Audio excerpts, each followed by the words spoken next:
Hello everyone. Uh, so we are starting this series where we will be talking about money and investments. So today this is our first session. So we will try to bring in people who have good knowledge in investing and experiences, so that we can learn from their experiences. So today we have Jenish with us. Hi Jenish.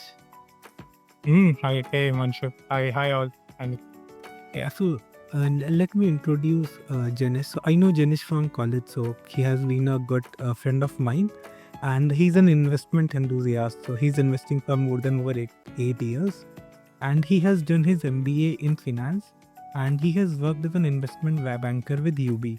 So today we'll get to know how investment bankers actually invest.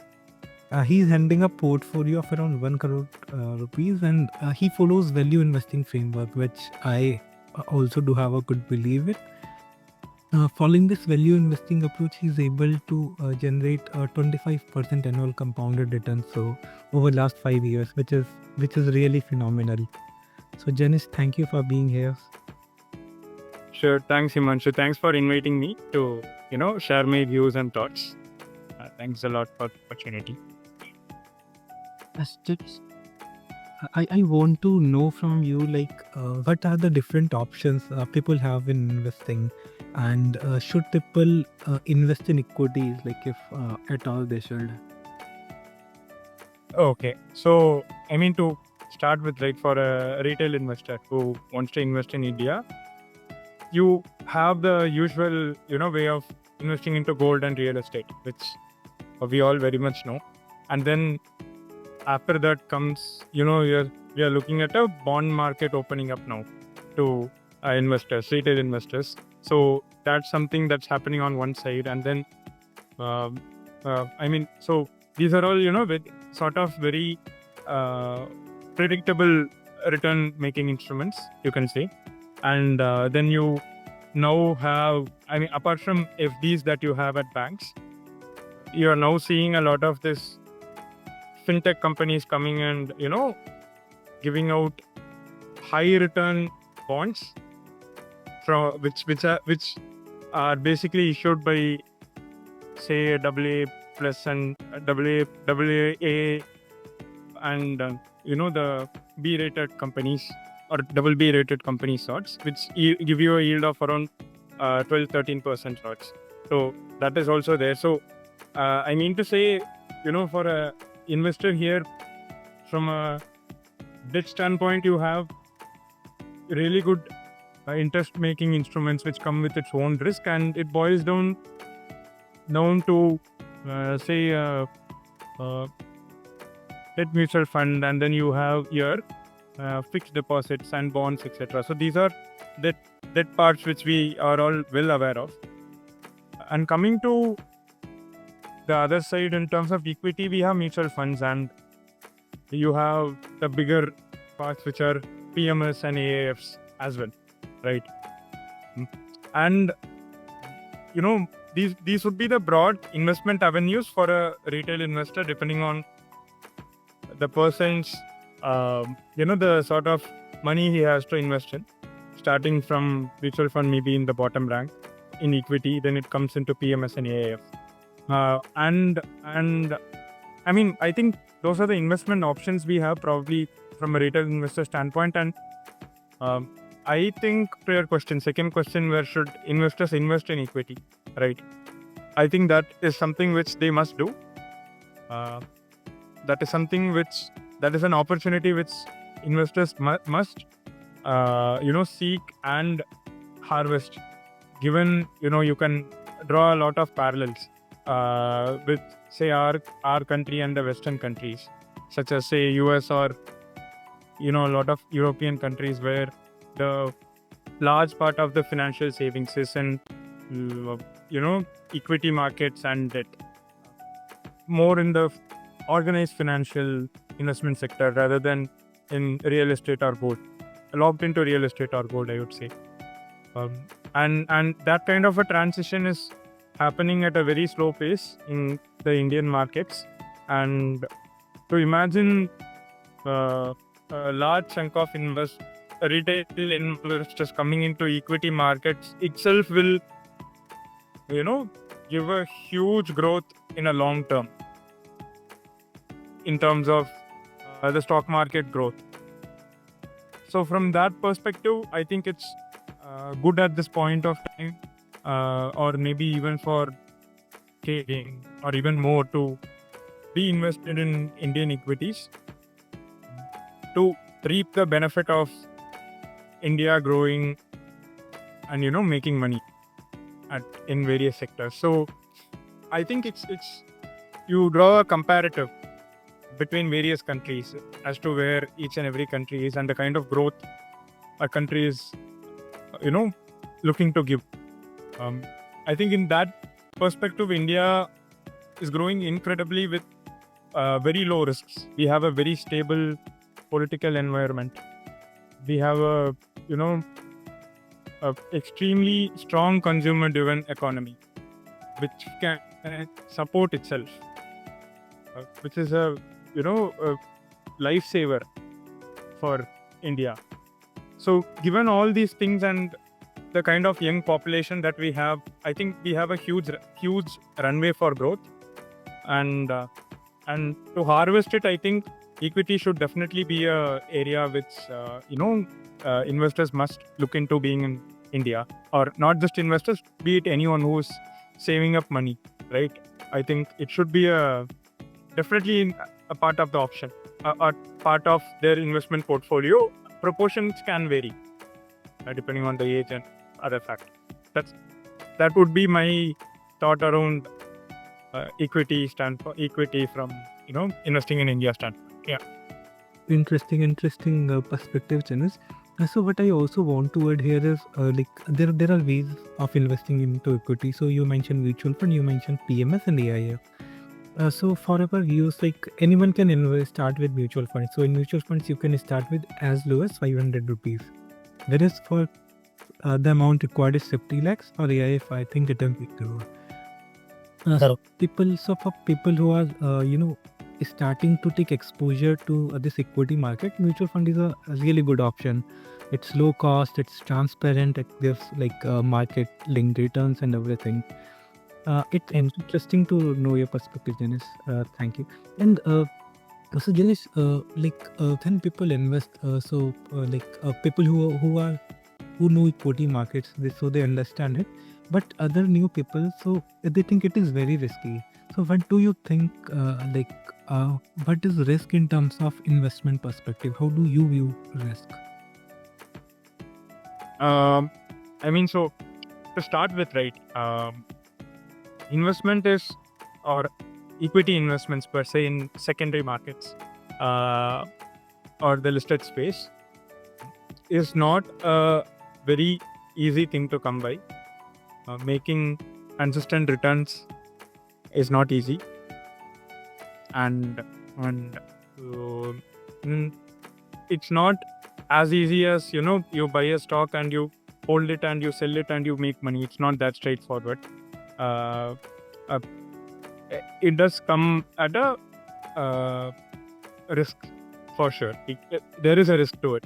Now, to start with, for a investor who, or you can say a common man who is trying to save up some money, right? It is very dangerous to start with investing, buying companies himself, because every sector has its own risks entailed, and you'll need to understand where the markets are, whether it's a good time to buy and how long to hold. It's all entire field in itself to learn over a period of time. To start with, I think mutual funds is the only option to to own a part of a company or to be invested in equity, and it's one of the best options. Again, we have a good regulatory authority who governs the the way things are run, and then we have exemplary fund managers who are running various mutual funds, and there are really good schemes coming up. Thematics, you have hybrid, mid cap, large cap, focus funds. So I think that's a good place to probably get some bit of research done through some experienced professionals, or maybe they themselves can read up and start with mutual funds as a investing. And probably if someone has an interest to learn, right, learn to invest into or pick up stocks, they should start probably taking 5 to 10% of what they are investing into equity to start with. Say on 100 rupees you take 10 rupees and you buy few stocks, and after sort of reading some basic books, starting with large caps, holding them for some time, seeing how, I mean to say, that's a good place to start with. At least that's how I initially started investing. And and then you can slowly scale up. But however, you can't passively be a great investor. It's not a very simple thing. You'll need to have a lot of passion and frequent reading, pondering, knowing new things kind of attitude to sort of do that. But then if you can focus and allocate capital into mutual funds and probably scale up your own portfolio at a very slow pace, I think that's a decent area to be with, to start with, for an investor who wants to invest into equity. And from a risk perspective, right, let me touch upon that. When you invest into mutual funds, you are gonna face the market risks, which we all see, which is the froth in the market, the place at which you enter, and from there what could be the short-term capital erosion. At a long term, it's all gonna do well. The Indian markets are gonna do well, but in a short term, you are gonna have that volatility risks entailed. But that is something which can be ironed out if you have a long-term horizon when it comes to investing. That is one part to it. The second part is picking up the right fund. I think is also something which investors need to be very mindful about when it comes to mutual funds. But then when you come to picking up individual stocks, and that's where the Pandora box opens up. So you have the price at which you pay. You can say that's the valuation risk, the margin of safety. That's something which is extremely important when you sort of buy a stock, which I look at, because you can't buy a good business at any price to make money. You can buy a really a mediocre business at a cheap price and make good money, or you can buy a good business at a reasonable valuation and still make money. There are so many ways to make money there. Depends on what comes to you. That's about valuation risk, which is more linked with the market. What I generally look at is in terms of valuation and where the sector is at that point of time. Margin of safety is something which I very clearly look at. That is one part to it. The second part to it is, I think it's in terms of the probability. So when you try to pick a stock, it's probably something like you toss a coin, and hits is something which give you a favorable outcome for you as an investor. Now you should try to buy a coin which is rigged to some extent. There is this whole thing about the kind of probability that you are gonna get. So in terms of earning momentum in companies, right? And zooming out, looking at a overall investment as a whole, when you invest into mutual funds, it's the same thing again, right? If you're gonna buy when the market is falling, or has been buoyant and then it is falling, the mutual funds, you might make a better return than what it was when it's at a say a high price to earning multiple or a high valuation of the fund, right? So I think it all boils down to the risk in terms of the valuations. And then from a overall or mutual fund investing perspective, I think one more thing to look at is in terms of how is the fund manager managing the funds, what is the kind of diversification, what is the churn rate that's there in the portfolio, right? And then the kind of philosophy the fund has stuck to.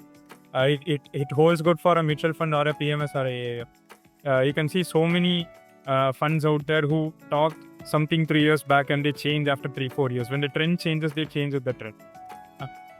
Which might work during the trend, but in a long run, you keep changing your strategy, it doesn't work correctly. It doesn't work that way.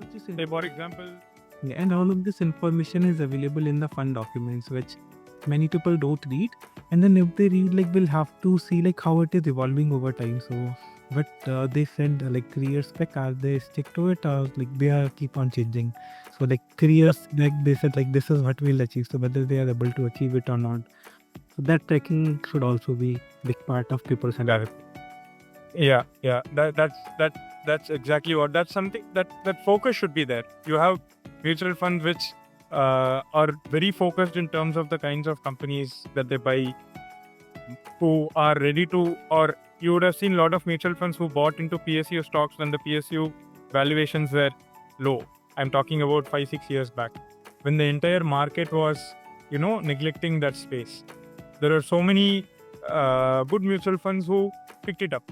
And the basic thing was that everyone saw a great order book and a good business model around it, but then there was some bit of operational inefficiency, you can say.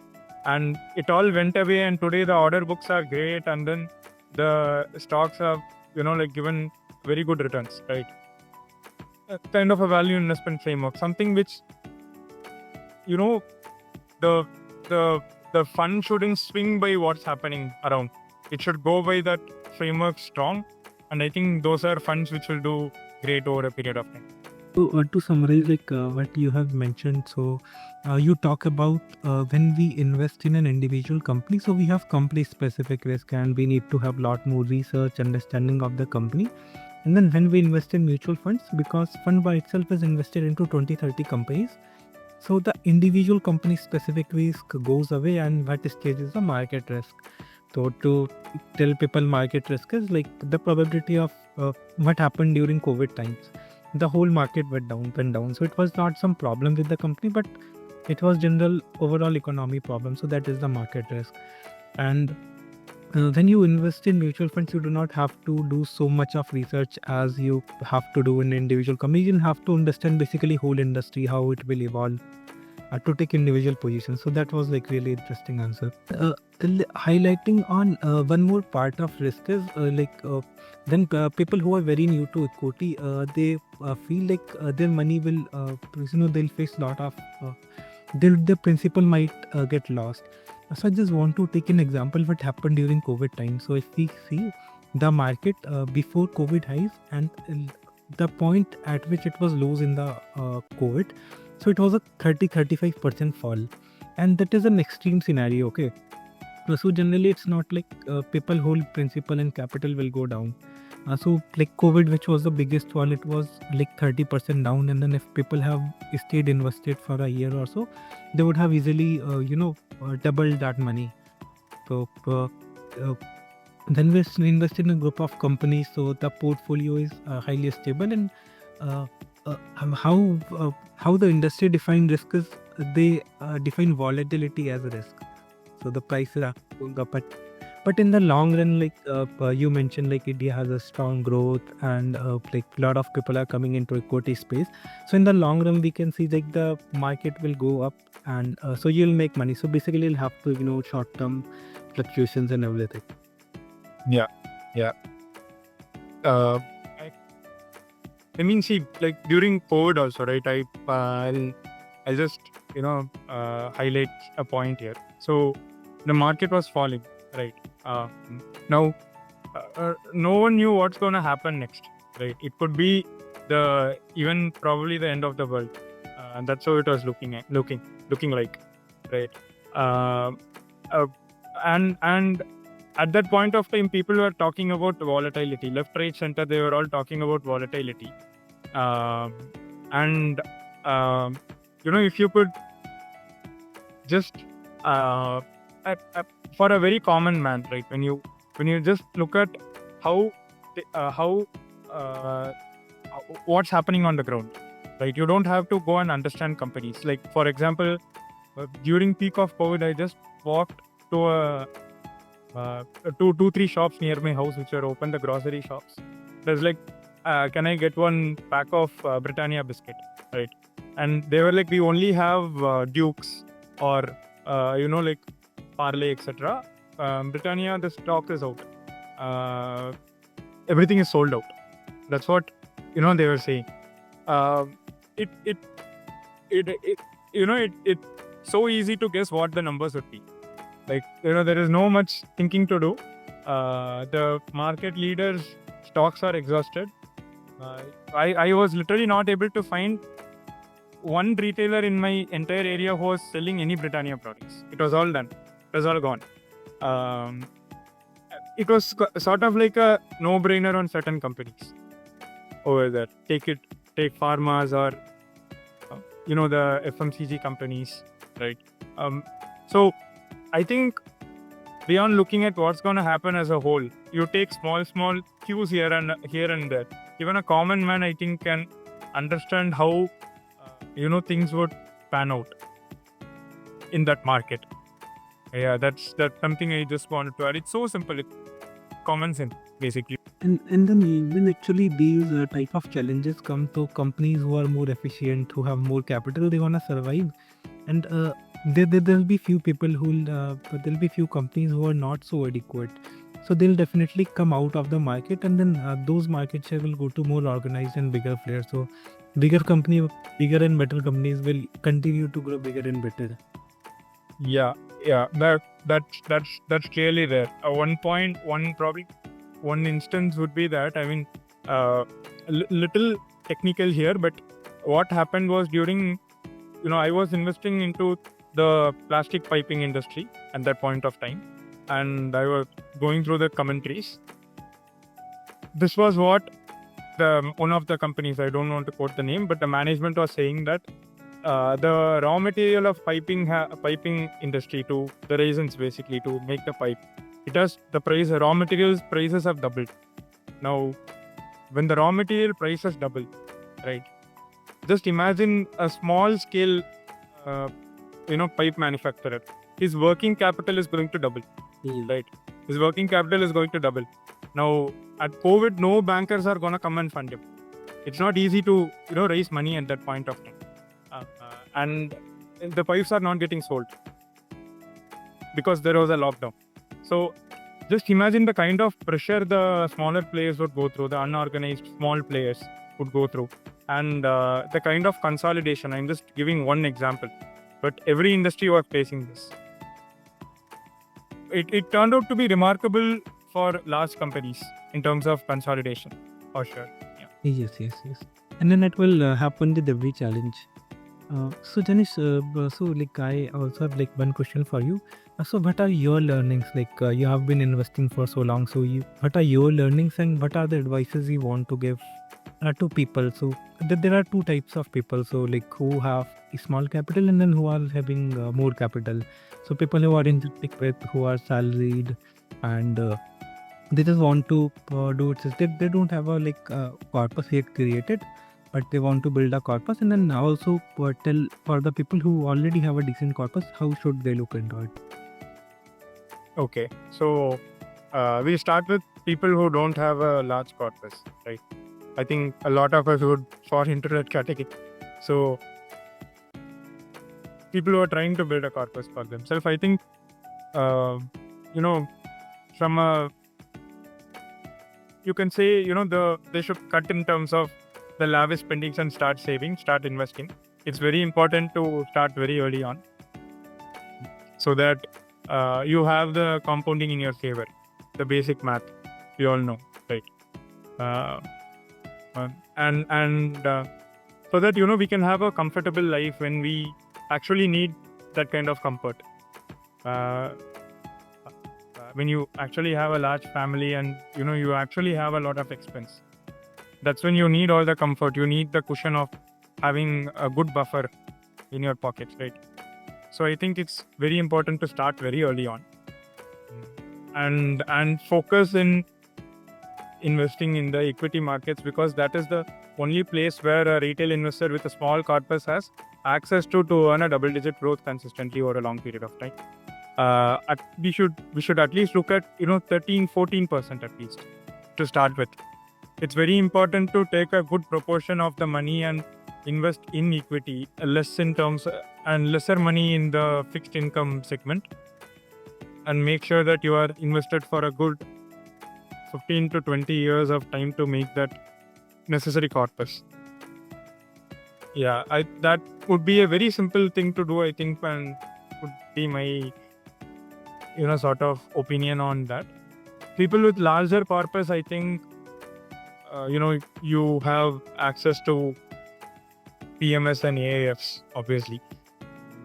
And picking up the right fund manager, I think that's the most important skill. I personally feel like, not everyone can invest, but I mean to say not everyone can analyze a stock and invest unless you have a passion for it and you do it day to day. But even if you have a lot of money, picking up the right fund manager to invest with is an entirely different level of skill in itself. Just choosing the right person. Because today you have every single fund house who is ready to attract huge capital through a PMS or AIF instrument, and they are all out there waiting to get the money. But then how many of them have performed well? Not much. At least to beat the market, you can say, at least, it doesn't make sense if a PMS or AIF can't beat a mutual fund in a long run, right? In a decade at least, meeting a best performing mutual fund by some bips, or else you can actually go and buy into the mutual fund. The reason why PMS and AIF is there is to give investors a high risk, more gain kind of a investment strategy, right? So it's very important to pick the right fund manager who is gonna manage your money, and there are a lot of cues to it. So I will touch upon a few, maybe. Say one thing is in terms of, you have a lot of these fund houses who don't advertise themselves, who don't run multitude of schemes. They'll just say that they run just one PMS scheme, that's it, or one or two AIF funds. They rarely come up on shows talking about what they do, etc. They don't move huge sums of money. The money that they manage is somewhere around, say, 500 to 1,000 crores, maybe somewhere there. And historic returns, if you see, they'll all be clocking 30% return over a decade, 35% returns. There are funds like that. There are few good fund managers who have taken investment for life, something like that. So I think it's very important to do a good amount of research into whom you are going to invest with if you have a large sum of money. Yeah, that something which is to be investors need to be very cautious about. Yeah, that would be my sort of opinion here. So basically, like what you mentioned as like save more, cut down on spending. This is a very important thing. So I just have like a 3-step formula, like which I keep on telling people. So like first point is start early. So earlier you start, you'll have more time to grow. Second is choose the right asset class. So choose equity. And third is stay consistent, because try to invest in terms of SIP. So when you do because you're trying to build your corpus, so you have to be consistent more than, so it will come with discipline. So like you'll have to just follow these 3 simple things, and then like 5-10 years you'll be able to be like a lot more successful. This is 3 simple steps which I keep on telling people like who are new to the investing journey. And this is personally when you do a SIP, you get the volatility in your favor, right? You get to invest in highs and the lows. Somewhere you make some bit of alpha to vis-a-vis the bulk way of investing, right? Like you invest in one shot. Yeah, that's also there. Yeah, I think that's a really good way for a retail investor to start with. Yes. Yeah. So that is it, Jenish. So thank you for your time. It was really interesting discussion. Maybe we'll have like another discussion sometime, and then I'll touch some specific part of investing. So today it was generalist investing, but it was nice to learn from you. Sure. Okay. Yeah. It was great. It was amazing talking, and I think I hope I would add some value to the people who are watching this particular feed, and yeah, happy investing. Yeah, thank you.